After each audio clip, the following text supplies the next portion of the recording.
The approach which we adopted was to look at the headcount by function, by process, look at the requirements, particularly from the branch and the infrastructure, looked at the opportunities and said, can we make any savings? Not just to save headcount, but at the same time, can we make improvements to the services, which is equally as important.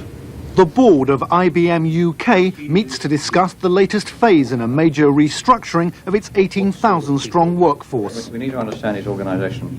You also need to sort of have a requirements. That's right, but we can put that somewhere else. But what you're saying is the capability will be there. It may not be in the same format. The chairman of IBM UK. Capability will still be provided to marketing. I was saying something stronger, and that is you need to have the service management centralised for marketing. You need to have the requirements centralised for marketing, and the VMSS decision is a separate one, because you either need it or you don't need it. That's right. Either way, This meeting is just one small part of the transformation which IBM's operations are undergoing around the globe. In response to unprecedented levels of competition in all its main product markets, the world's biggest computer company is in the process of trying to sharpen its competitive edge by becoming more entrepreneurial, more market-driven. I mean, there should be far less boundary issues and conflict and so on if we were working by process rather than function. Correct. I mean, it's more likely to be aligned, isn't it? Correct. And what you're really saying is that's the way we should align in the future, and if we do that... For Tony Cleaver, change at IBM means pushing through a big staff shake-up in his £4 billion a year business. Hundreds of employees have to be moved from administration and other backroom functions into the so-called front line, turned from pen pushers and keyboard tappers who may never have met an IBM customer into high-profile salesmen. Their new job isn't simply selling computers or boxes as they're known in the trade. They'll be at the forefront of IBM's drive to become more customer-orientated. Increasingly, it was clear that our customers were needing more help. They didn't want just the boxes. They wanted answers to their problems, solutions. They wanted us to understand their business. And when we looked at the structure that we developed over the years, it wasn't geared specifically to that. We end up with all 70 locations trying to do their own thing. It will never work. So central direction, not necessarily control of the headcount, but central direction. But the jargon of IBM's corporate speak conceals the second aim of today's meeting, cutting costs by trimming the workforce. An estimated 10,000 jobs have already gone in IBM's US operations over the past couple of years. Although the UK business enjoyed a solid period of revenue growth during the 1980s, it now plans to axe 1,200 jobs over the next couple of years. But achieving that goal is far from simple in an organisation whose powerful company culture includes a system of what it calls basic beliefs, a code of ethics which guide IBM's corporate life. Amongst those beliefs, with respect for the individual and a philosophy of lifetime employment. That's led critics within and outside IBM to doubt whether the company can rein in its costs fast enough. There are some approaches that some organisations might take, the straightforward one of saying, well, we're going to lay off 10% of the people, and that's something that we don't contemplate. We don't take the easy way out. But it does mean, in some cases, it's going to take a little longer, and that means management has to be better at planning ahead. It's from here, in the rural tranquility of the New York countryside, that the lives of more than 250,000 IBM employees in over 100 countries are being redirected. This somewhat anonymous building may not look much, but it's the epicenter of IBM's multi-billion-dollar global empire, its corporate headquarters. Characteristically, it stands alone here, set discreetly in the hillside above the tiny town of Armonk in upstate New York. It's an hour's drive away from the glitzy headquarters of other leading corporations in downtown Manhattan, and thousands of miles away from California's Silicon Valley, where much of the US computer industry is based. But then IBM has always stood aloof from the rest of the pack with its own unique way of doing things. But the classic IBM way of doing things is in the process of radical change as the corporation struggles to regain the grip on the international computer market that it once enjoyed. A key aspect of that process is decentralization. Increasingly, decision-making is being moved out from the corridors of power here at the Armonk headquarters and down through the many levels of IBM's international organization. Behind the change underway at IBM is a familiar form of corporate motivation, a collapse in profitability. After years of solid growth, IBM's earnings peaked at more than $6.5 billion in 1985, before tumbling by more than a quarter. By the end of the decade, IBM's profits were only a little more than half of what they'd been 4 years earlier. One of a handful of key figures in engineering change at IBM is Senior Vice President David McKinney, who's in charge of the company's operations throughout Europe, Africa and the Middle East. He's determined that IBM won't repeat the mistakes it made in the 1980s. If you look at our record in the 80s, you'd have to say that from a financial point of view, the first 5 years of the 80s was very, very successful for IBM. And the last half of the 80s, we didn't grow at the rate that we had expected to. And perhaps the industry changed more rapidly than we had anticipated. We've had to go back and say, well, let's refocus on that service to the customer. And we've looked at how does it mean we should communicate with a customer. We've found that we weren't as open as we should have been.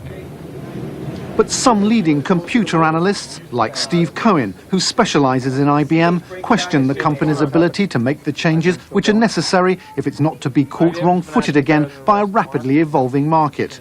The problem that IBM management faces is balancing off the external pressures to move rapidly versus the internal pressures that resulted from the 60 or 70-year history of the company, the culture, the way things are done within IBM, the full employment practice, the consensus management approach are all challenges to reconcile with the external pressures. And how they are able to balance those off will be the key for the next several years. At America's top technological university, MIT in Boston, one man with an intimate knowledge of IBM is convinced it does have the capacity to change and reorientate itself around the customer. The head of MIT's Center for Information Systems Research, Jack Rockhart, says the change represents nothing new in terms of the company's culture, but a return to its roots.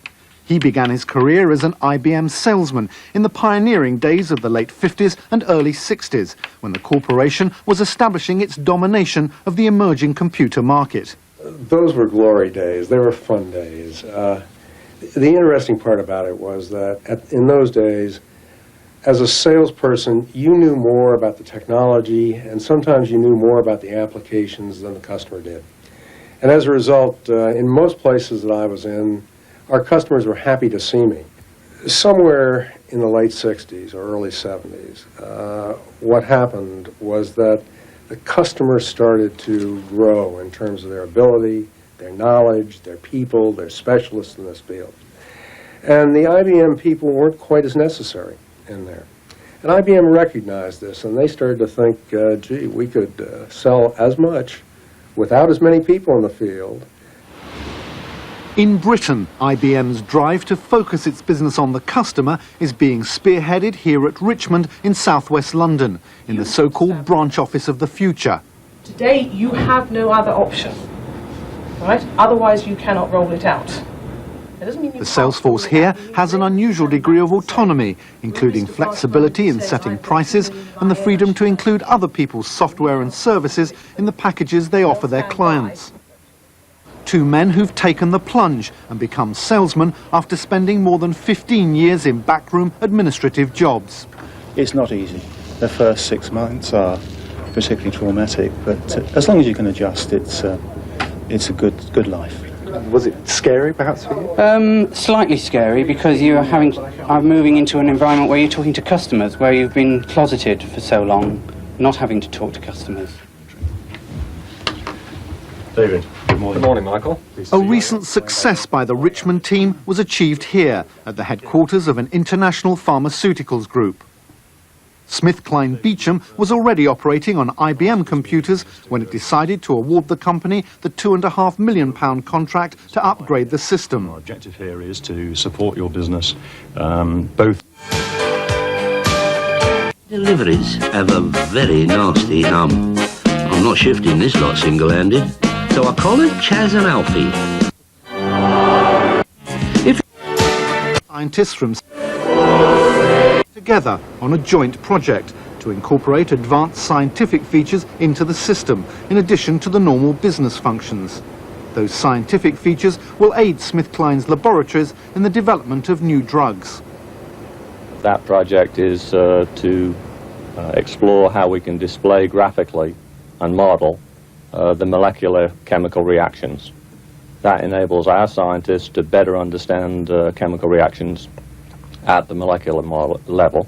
You already had an IBM system, so in a sense, weren't you already somewhat committed to the IBM way of doing things?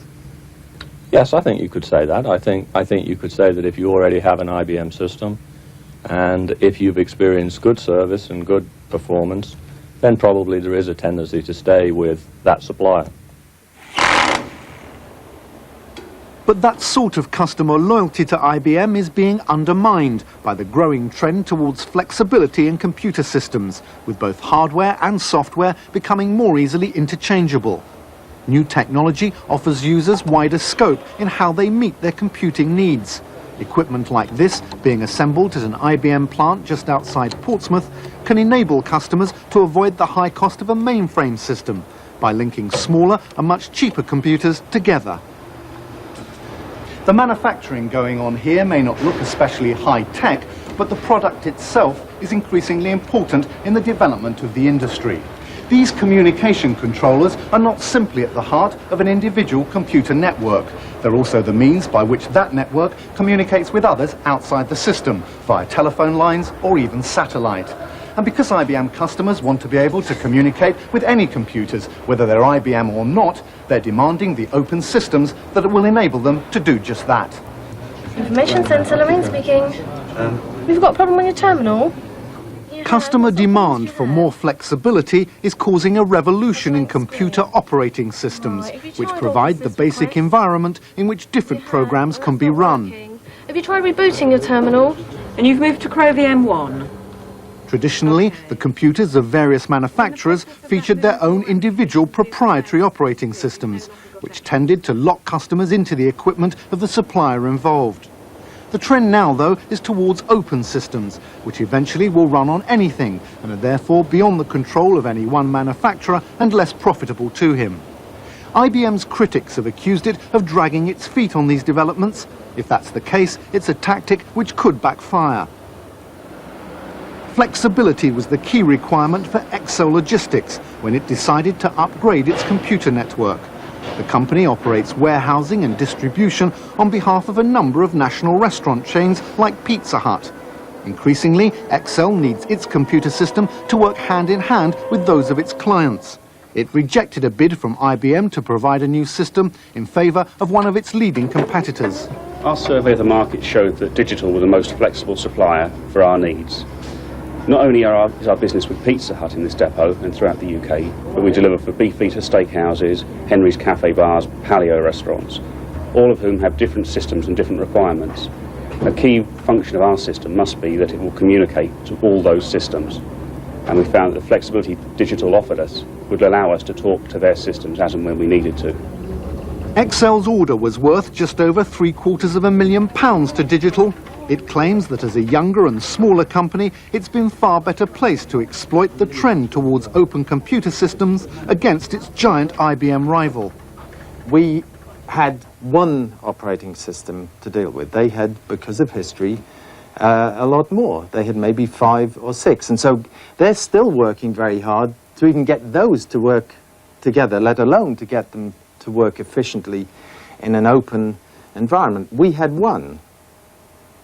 Another factor which I think is extremely important is that we were never the dominant player in the environment.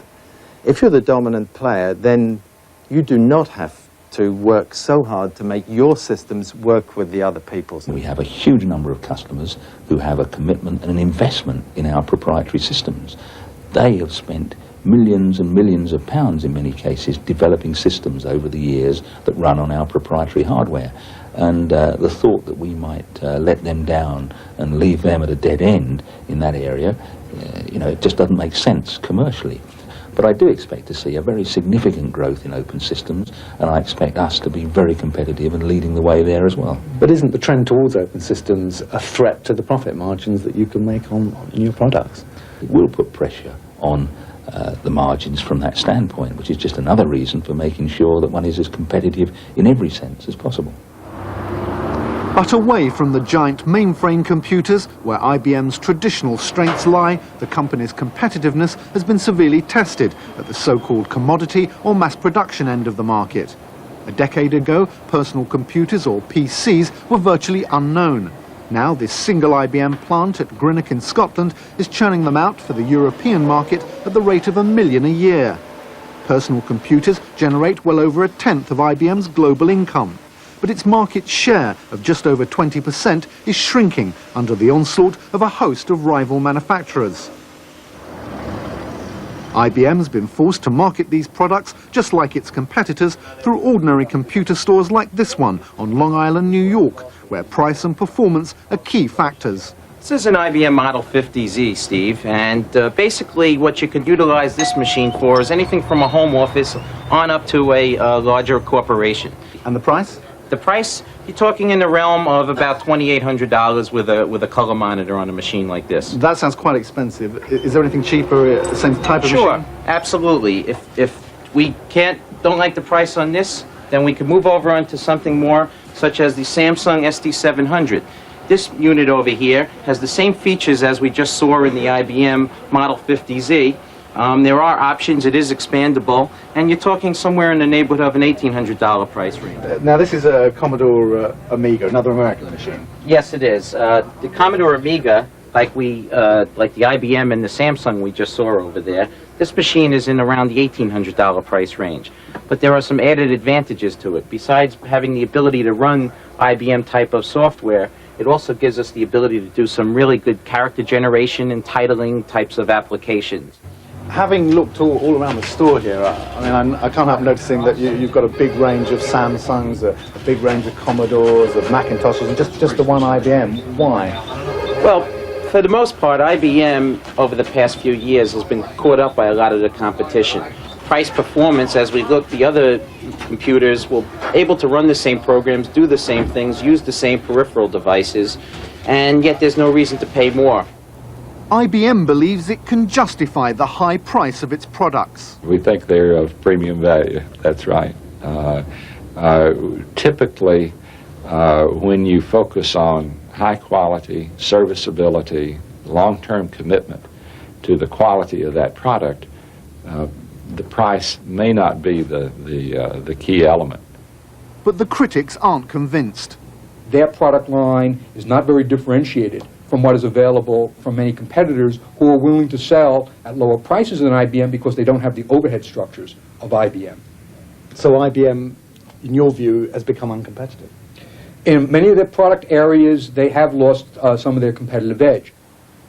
It's in software, reckoned to be the growth product in computing during the 1990s, that IBM is determined to stay ahead of the competition. Its aim is for sales of software programs to generate half of its revenues.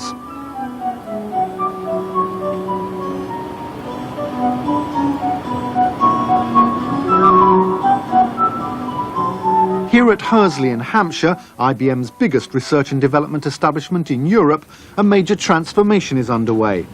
These laboratories used to be responsible for the development of hardware like PCs and disk drives. That work is currently being moved out to IBM's manufacturing plants in order to help speed the creation of new products. John, I think I've cracked this now. Yep, okay, let's have a look. Staff at Hursley are now increasingly turning their attention to the task of developing software. That means scores of scientists from an engineering background having to adapt and learn new skills in the same way that colleagues who've been redeployed to IBM's sales force have had to do. I think I'm going to have to change those header files and recompile the thing. You have to recompile the lot, I reckon, this time now. Software development demands the sort of creative approach which doesn't fit easily within the classic conformist IBM culture of the white shirt and dark business suit. That's one reason why the company is buying its way into dozens of outside software houses. This is one area of IBM's business where management concede that their own people might not be completely up to the task. That's good to me. If we ever thought we could do the total job within IBM, it certainly is not true, just because of the diversity of the marketplace and how it's changing. From our own people's point of view, of course, they sometimes find it hard to come to terms with IBM is doing work through other companies rather than doing work here. And part of the excitement in life is that gives us a challenge here to be as responsive where we think we need to be as any other company in the business. True. How IBM copes with that challenge, including the need to develop software which can help link together its enormous range of incompatible equipment, could be a key influence on future commercial success. IBM's business assumes that they are in a position to achieve premium prices on their products because they offer something that is unavailable from a competitor, which is a more functional machine. Not a cheaper machine, not a higher performance machine, but a more functional machine. That functionality comes from the software. Since I don't believe IBM will be able to evolve their software rapidly enough to achieve that functionality, I'm pessimistic that IBM will be able to differentiate their products efficiently over the next several years. On Wall Street, IBM's share price was boosted recently by its latest financial results, which seem to show that the restructuring of the corporation is beginning to work. IBM, $2 for sale. During 1990, IBM's annual profits bounced back 60% to $6 billion, although that's still $500 million short of their 1985 peak. This is the battleground in which IBM must prove that it's firmly back on the road to success, selling its computer systems to big corporate customers against a growing band of hungry and nimble new competitors. It's here that the IBM machine must prove itself capable of the swift and radical overhaul which will keep it on top in the world of computers. We had a long period in which we operated very much in the same mould. I'd like to think that having been through the changes we have, we don't sit back and say, now we've done it. Remains to be seen. The management carries with them the burden of having grown up in that company. They've been there 30 years. It's very difficult to radically change when you've been brought up in a certain environment for so long. It's not impossible, but it's difficult. Just because of the size of the marketplace, and just because of the number of competitors, they'll never get back to the market shares they had in the old days. But I wouldn't bet against them. Will it become more competitive? Will it be more difficult? Will the margins be tighter? Must we be more? Absolutely. We believe we've got the right strategy for the future, and if we don't, we must be flexible enough to change.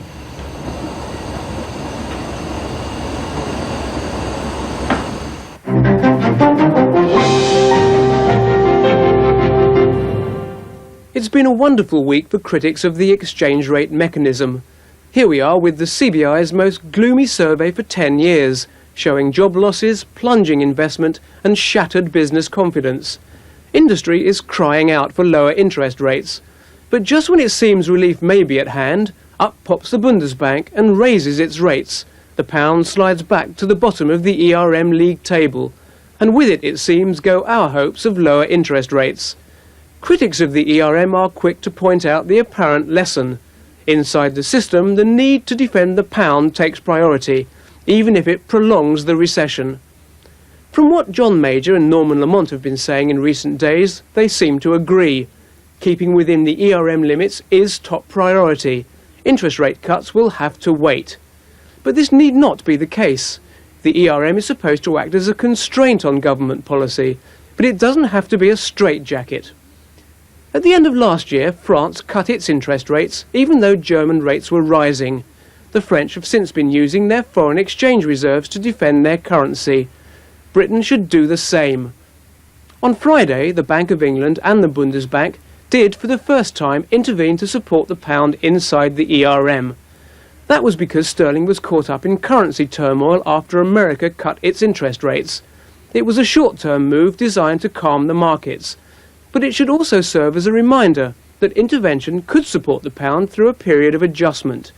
High interest rates aren't necessarily the only